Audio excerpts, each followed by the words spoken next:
First is the high cost of housing.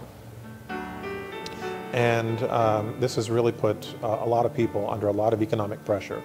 You know, we're very familiar with the 90s generation in China and how sensitive they are to the cost of housing in Beijing or Shanghai.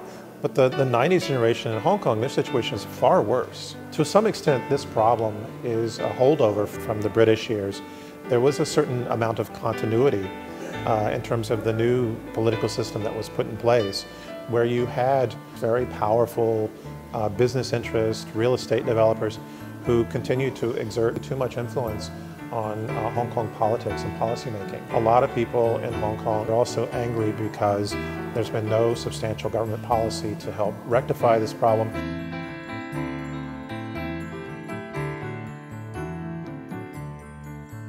I think Hong Kongers in the past, maybe not all of them, but quite a number of them, used to feel kind of superior to the mainland, right? And they used to go to Shenzhen and enjoy cheap massage and cheap dinner and cheap products, right? And they have lost that economic power. They've lost that sense of being the better China.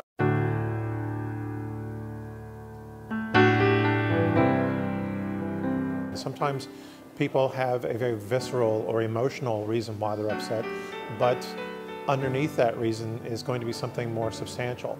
So maybe the reason why people are angry now has to do with some sort of ideological narrative, or they're framing it as an ideological narrative.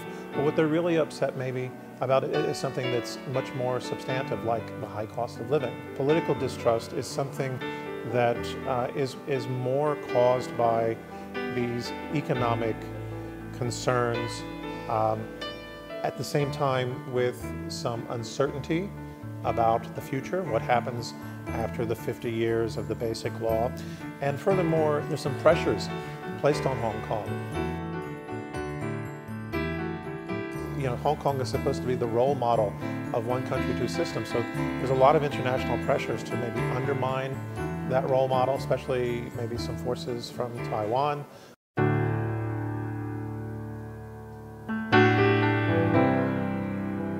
This double standard does not begin with Hong Kong.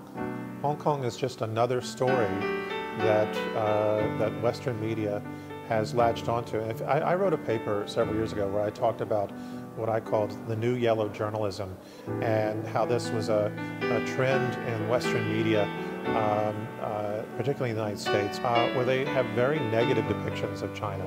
So this is a long-standing problem. And so any new event that comes up, it gets fed into this negative narrative, right? And it's always sort of one-sided.